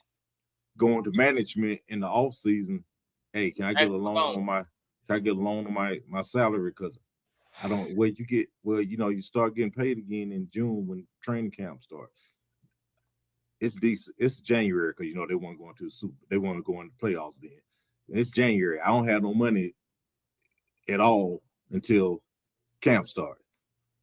So okay, we give you some more money, and we give you an advance. We give you a paycheck advance because you got to pay it back. Got to pay it back. Yeah. So Yeah, so yeah, you're right. That $40,000 kid is gonna, most of them gonna do the same thing. $40,000 kid. Oh, he's saying, "Oh, this is my NIL money, man." You know what? Shout out to the kid that don't do that. Yeah, But because I'm not gonna say this or not, but come on, man. Y'all know what's going on now. And I touched on it because we do have a team of average 23-year-olds on Monday night going up against, and I don't necessarily say they're normal because they strategizing that too. You got a 6-year quarterback. I think that's about to be Mhm. the norm. You know, I'm gonna get me just a veteran quarterback to carry me to the championship. Mendoza 22, Beck what 24? 24, yeah. But this is the national championship game coming up. By the time you see us again, that game will have been played, and we're going to be discussing that game. So we can't give our predictions after that. I'm going to be going for a week too, unless I do this like mobile or something. But nevertheless, what do you think about that game coming up, man? Or you want to talk about? I think Or do you want to discuss the games that led to that game to make them feel like you know you can put that in there too if you want to, because that was a blowout. I mean, it was a blowout. I mean, it really ain't much to discuss. We saw two teams that were much better prepared and much better executing their game plan than whatever the other team. Because Oregon looked like they didn't know what was going on They at never all. do in Atlanta. And yeah, and I said Power is gonna win the game, and that's exactly they steamrolled. And Miami, you said you were gonna wait to see if they won before you would before you would say, okay, yeah. But I said they were looking like old Canes, and they did. I think it's gonna be a good game. Indiana plays with power, and Parcells' old adage was power wins football games. They're older, and that's what everybody's going to keep talking about. They're older, and they do run teams over. But you know what? It's not like Miami is a finesse team. Okay, so we're looking at two power punchers who can also box if they have to. Mm-hmm. Ideally, both of them want to smack you in the mouth, and whoever blinks first got you. But and I don't know. I just think Indiana's a team of destiny. I kind of get the feeling, even though I think they are a better team than that one, is when Miami played Penn State for the championship. But I think that this team, the Indiana, is better all around than the Penn State team is. They're cerebral, but they're talented. They're actually talented everywhere as well. I think it's going to come down to coaching. And Cignetti has done a heck of a job, but Cristobal has done a heck of a job, and he has infused into this team that the Miami swagger of the 80s. They got somebody whose bloodline is, hey, I did this for this school. I'm not just here as a coach who they found and brought in. I know what it takes for this team, for this university to win. And because I can actually see them doing all of the stuff that Miami used to do if they were so inclined. But I'm expecting a 3 or 4 point game, and I'm going with For the win. For the win. I don't think anybody's going to run away with it. I think somebody might jump up early and look like it's going to be a blowout. But both of these teams are good enough physically, skill wise and mentally to withstand that and to fight their way back in.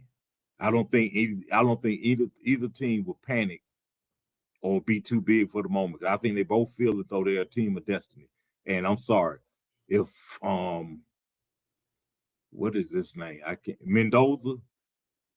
If he gives a speech to these guys before kickoff, and then gives a follow up at halftime, man, it's gonna be tough sledding for Miami because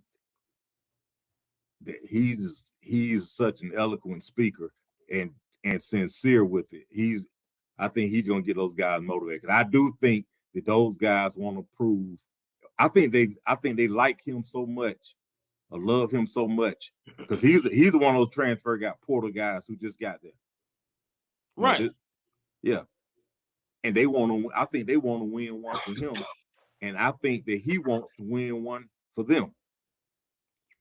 I think the team wants to win one for Mendoza and for Cignetti, and Mendoza wants to win one for Cignetti and his team. And I think Miami, it's been, how many years has it been? 20 something years since they won one? 2001, so that's 24, 25. Yeah. I think they feel as though it's their time, and if the playmaker is there, he's gonna give them. Let me tell you something, man. No, I'm gonna let you finish. Yeah, he's gonna give them a talk, and Ray is gonna give them one. Ain't nobody gonna know what the hell Ray talking about, but he gonna give them something to get them fired up. So I expect fireworks. I expect a whole lot of hard hitting, and it's gonna be last man standing, with it probably winning by a field goal.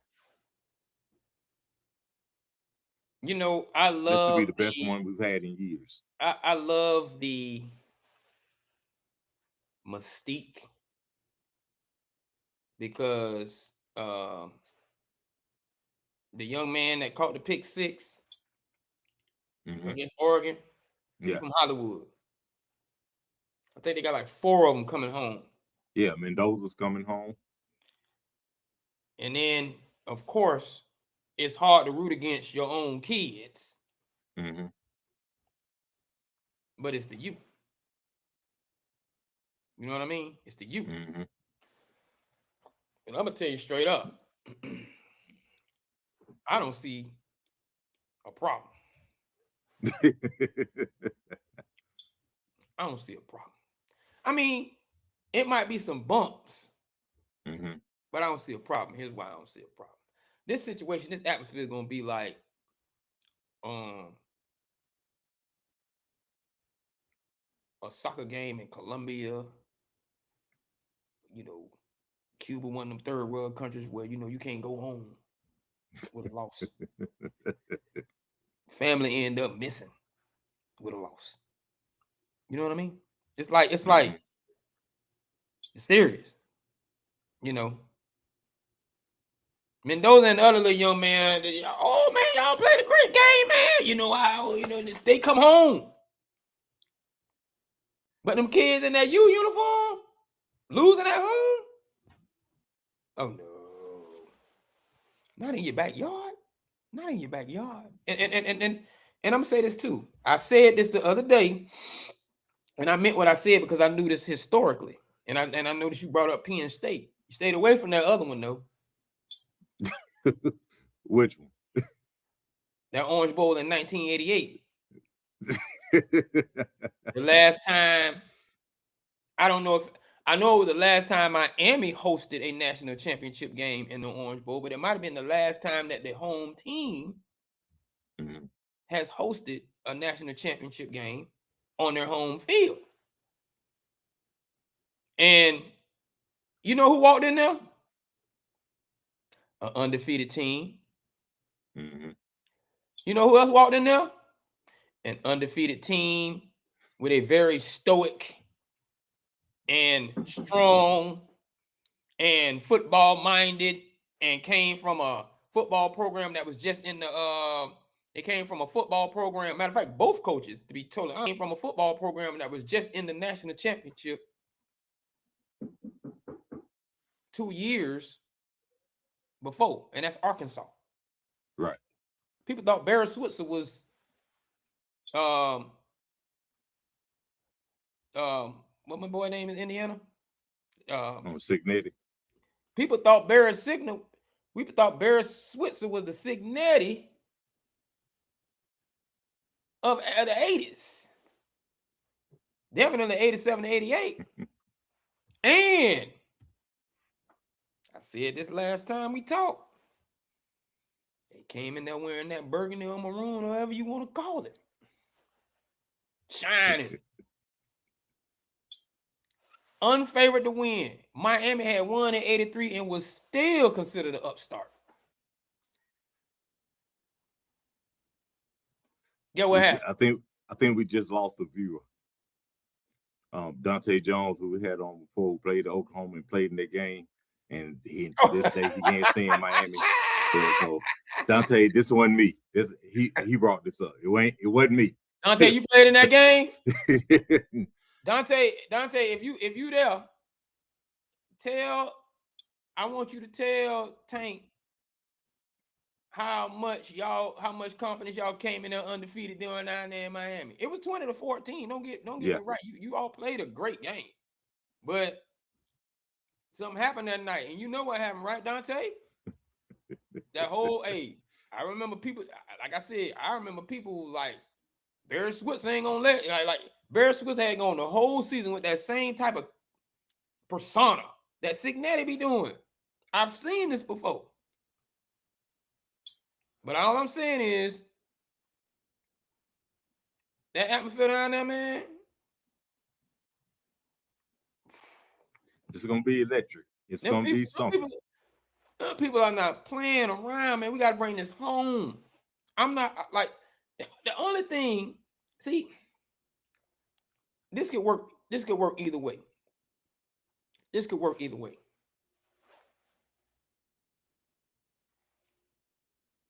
Them kids either gonna be energized and electrified by all them youth players and Hall of Famers on that sideline that's gonna be down there,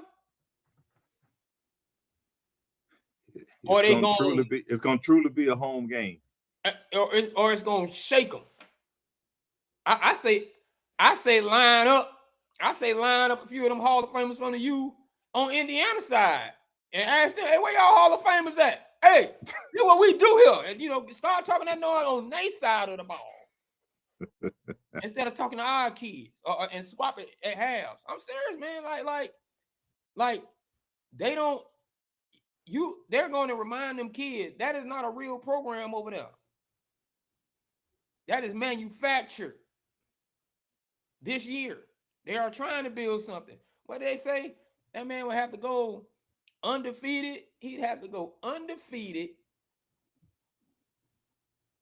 for 4 more seasons or something crazy. 20 seasons and a half a season to get to 500 history. Yeah. They ain't won any games in their history. They ain't won. Oh, and I love that graphic. I love the graphic on. They got one more box to check. Yeah. And that's a national championship. But we snatch stuff like that. I'm expecting it to be some real heavy hitting going on. Because like I said, Indiana comes out with power, and it's not, and like I said, it's not like Miami is a finesse team. So we looking at two brawlers. Finesse team. And I would say advantage 69 degrees, maybe a little humidity out there that night. That's what it's supposed to be. But I don't know. I'm boy from Miami too. Yeah. Can't just play that, but hey. I'll tell you what's going to be interesting, regardless of how it turns out. I think Miami is going to be fine next season. I'm just curious as to what Indiana is going to look like next season after some of these guys are gone. And that's another thing too. Let's not forget. You cannot let Indiana walk out of there with a win, because they're going to say, oh, wait a minute. Jeremiah Smith, he in the Big Ten. He from down here. You mean to tell me I can get in the Big Ten and be with the Big Ten champion and the national champion, and I can go make a name because this coach is allowing us to and recruiting, or you can go home and stay home where it's live. See, Yeah, you don't have time to play because that is definitely a recruiting war that Indiana's in, just based on what you said by what it could look like next year. and Mendoza's brother, we're gonna see if he winds up starting next year, start as a starting quarterback. And we're gonna see what he has. Mendoza had to go all the way to California to perform in Miami on Monday. Hey man, like you know, hey, I wanted to be 35-14, but my reality one is saying like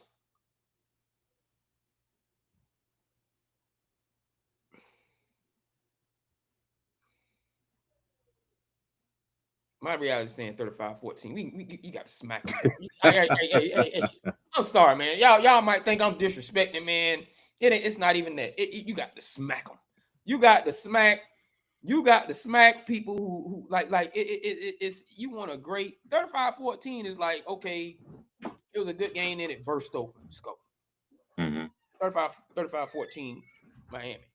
Man, you got to smack them, man. You got to don't ever come down here anymore thinking that you can do smack them. Don't drop any picks. Rattle him. That man stand in the pocket. You don't have to worry about him running. And I will say this. Oh, those receivers, they high point the ball. They 24. Yeah. They look good though. I love them Indiana receivers look good doing what they do. Yeah. They look good doing what they do. Yeah. I'm trying to think the last person with any kind of name that I can think of that came from Indiana. Oh, the running back. You got it. Aurelius Ben, the wide receiver. He didn't pan out. I think Tampa Bay drafted him. But okay. I remember that. I remember him in that draft. They had that Indiana had that running back that was up for the Heisman. Yeah, Anthony Thompson. That's the last one, right? Yeah, that was back in the he probably only one gonna be on the sideline. Yeah. Like they're gonna Indiana football gonna have to have you know what? If I'm not he was North Carolina State. Indiana will have to have some basketball players on the sideline, man.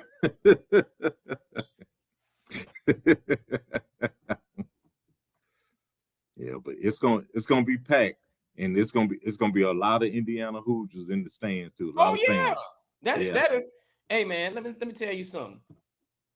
Them Indiana Hoosier fans are like, because there's a strong Chicago Bear base in Miami, in Florida, and they're Indiana fans too. Like all that's right there. So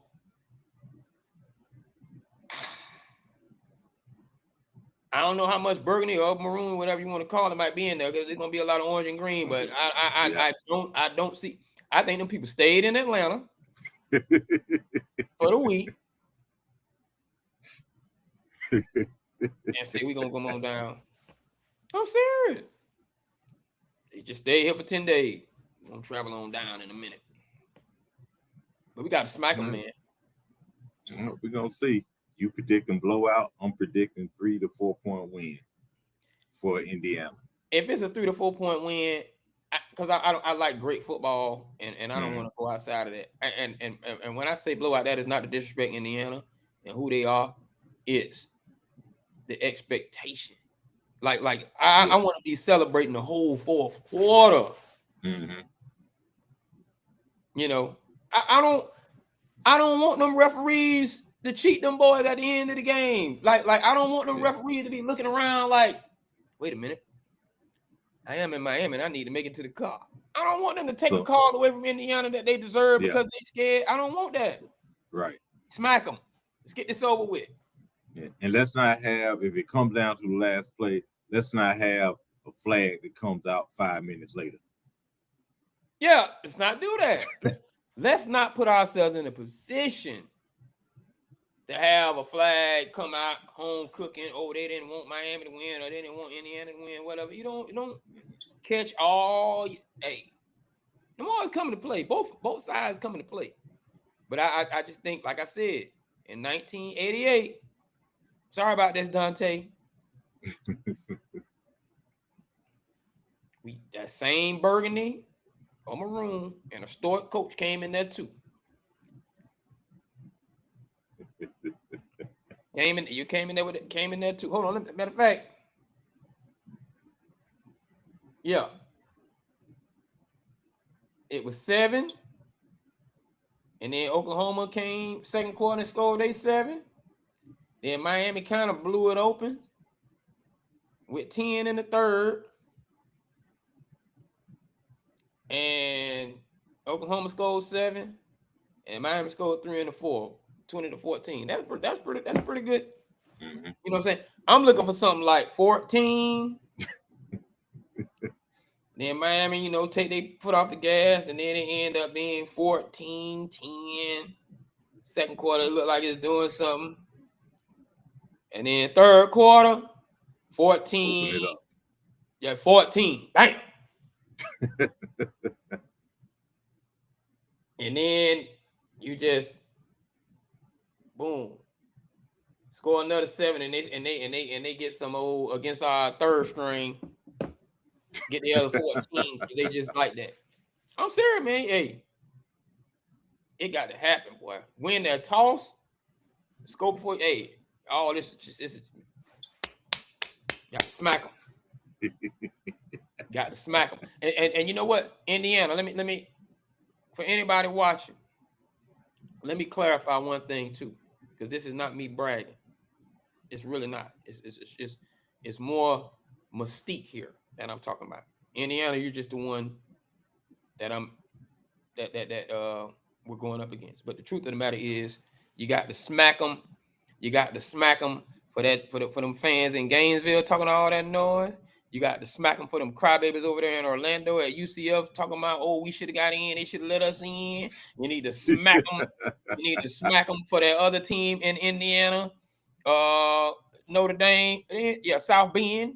Mm-hmm. You need to smack them. You need to smack them for the team in South Bend who acting like they should have got in, and the coach acting like he don't know what to say to his team because you faced the team and you went head to head and you didn't get in, and you definitely got to smack them.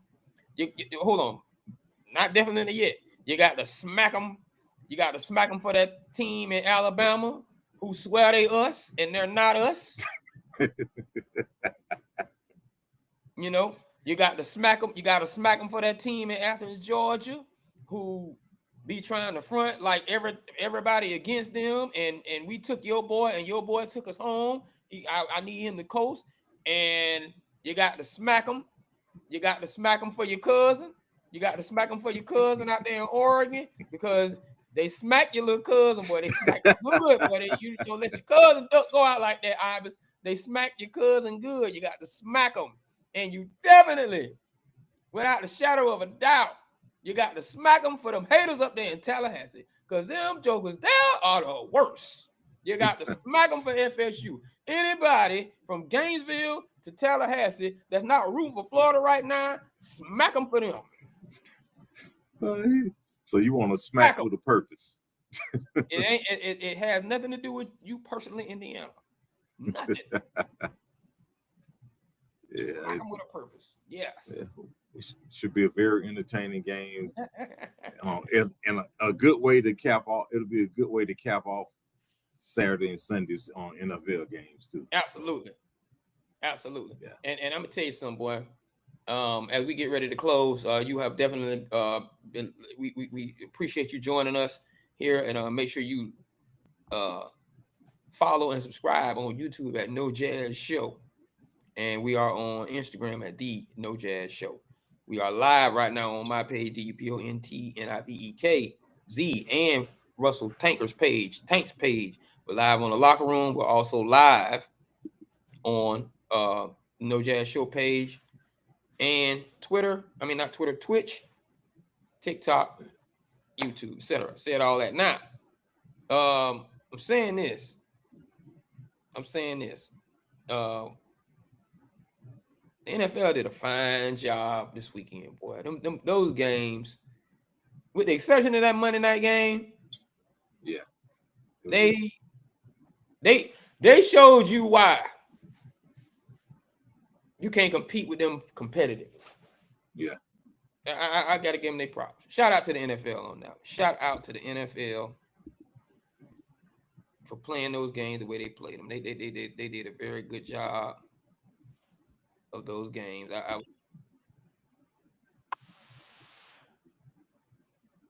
It's been 2 hours, man. You know I got a flight tomorrow. What's up? We can freestyle now. You know what I'm saying? You got anything you want to say? We live.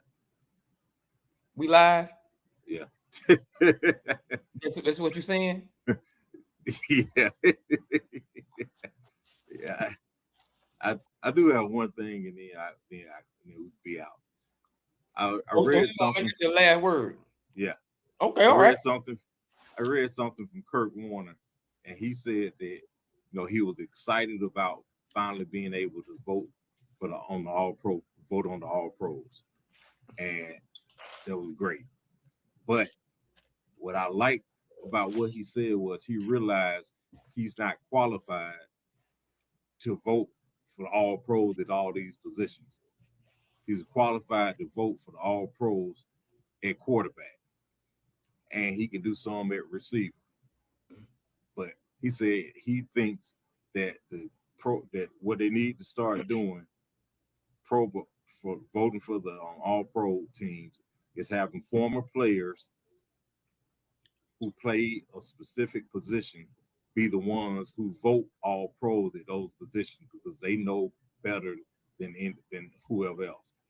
Because your left guard should not be voting on who makes All Pro at cornerback. He don't have nothing to do. They don't have anything to do with each other. He's not studying him. He's not doing anything. He's not looking. Oh man, he got good coverage on him. He's not doing it. So I think that's a practice that they should adopt, and that's also the practice that should be adopted when voting for the Hall of Fame. Former players and coaches, not media, should be the ones voting to put these players in. Some of these players should be I think they should be younger players, or get guys who played against some of these guys that you're trying to vote for, because these 20-something-year-olds or a guy who these younger guys who just retired, you can't have them voting on somebody who played 40 years ago, because they don't know. Because most of these kids, they don't even know anything about the history of the game. They just know a name.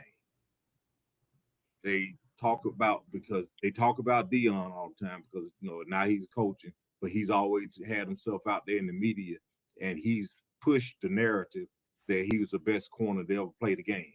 So they say Deion's the best corner to ever play the game. All you gotta do is ask him.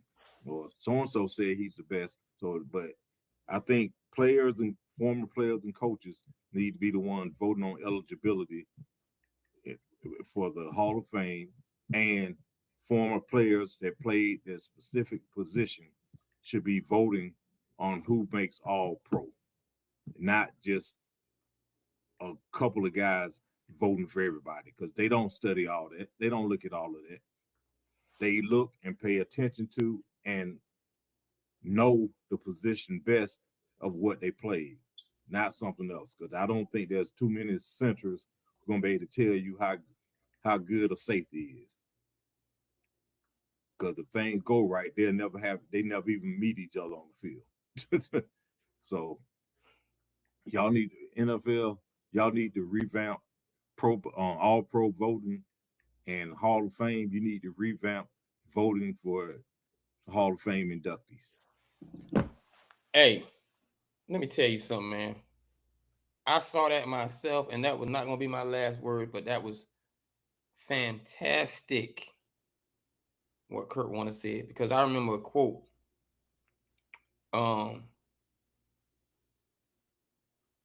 Sapp, a few weeks ago, he said, Aaron Donald good. I'm not taking anything away from him.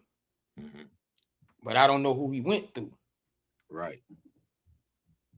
Meaning, I know I had to go through Tony Basile. You know what I'm saying? He started naming all the linemen. And he was like, I don't know the name of the dude Aaron Donald went through. Now, that's not to say Aaron Donald didn't have to go through some dudes. It's just saying that I went through gold jackets to get my gold jacket. Right. And so when you say that era gap, this is why Asante Samuel could assess Prime, and a lot of people think he wrong, but he's assessing Prime from the era in which he played and said, hold on now. Let's not act like interceptions don't matter as a right. Like just because you don't throw over there and he get interceptions and he run them back. Like we can't just what's the way to scale here? And I like his. Now I didn't agree with him because it's Prime. Don't get me right, but I definitely felt his argument. So when Kurt said what he said, I was like, yes, because quarterbacks should be assessing quarterbacks no more than quarterbacks and receivers. Receivers and cornerbacks should be assessing each other because you know who you had a hard time with. You know who gave you that business. You know who gave you that business. And interior linemen, so another no jazz thing that y'all might need to adopt, and please give us our credit, just like Tank said. If the sports writers are going to be the ones voting on it, let them vote on it up until the final round. If your vote gets you to the final 10 or whatever it is, I don't know. After that, you're out of there. It's pure vote. Right. Pure vote based on era. Go find that guy, plug him out of the Hall of Fame. A lot of them might not be here anymore, but go pluck him. Hey, what did he do in comparison? Oh man, he was that. Hey, he should. It's a lot of people like he should be in there, and the argument is from their peers. Yeah, exactly. Who don't get the vote. I played against him. Oh yeah, y'all don't. I know I'm jumping sport. Y'all don't respect what Jordan did because he wasn't in front of you doing that mess. To me, that's like I probably don't respect what LeBron doing because I ain't a dude that big doing what he doing ain't in front of me doing it. So I might have a slight,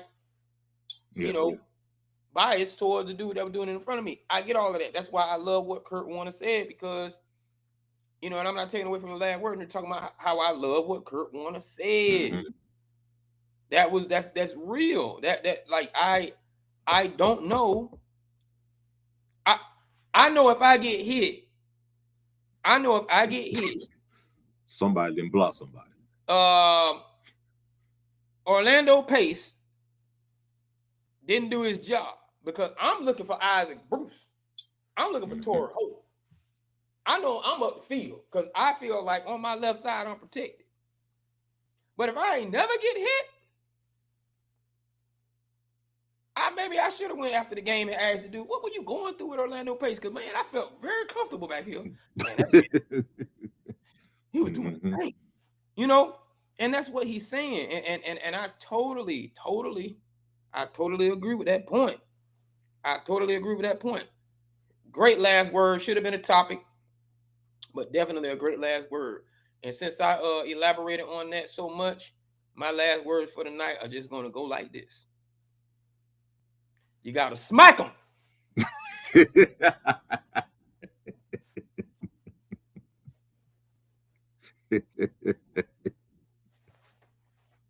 This has been the No Jazz Show. Thank you for joining us. Please make sure you follow and subscribe on YouTube. Make sure you follow, subscribe, like, share on Instagram, the No Jazz Show, on Twitch, No Jazz Show, on X, No Jazz Show. Email us all of your thoughts, everything that we did right or wrong, what we need to do. No Jazz Show, NOJASSHOW@gmail.com. We also have follow us on Facebook at No Jazz Show, just like it's spelled, NOJASSSHOW. It's been wonderful. Thank you all for coming out. The next time I see you, he's gonna hope that he did the smacking and instead of getting, he wants to be the smacker and not the smacky. I sure hope I ain't smacking my lips in disgust. But it's been great. Tank, salute these people. We'll holler.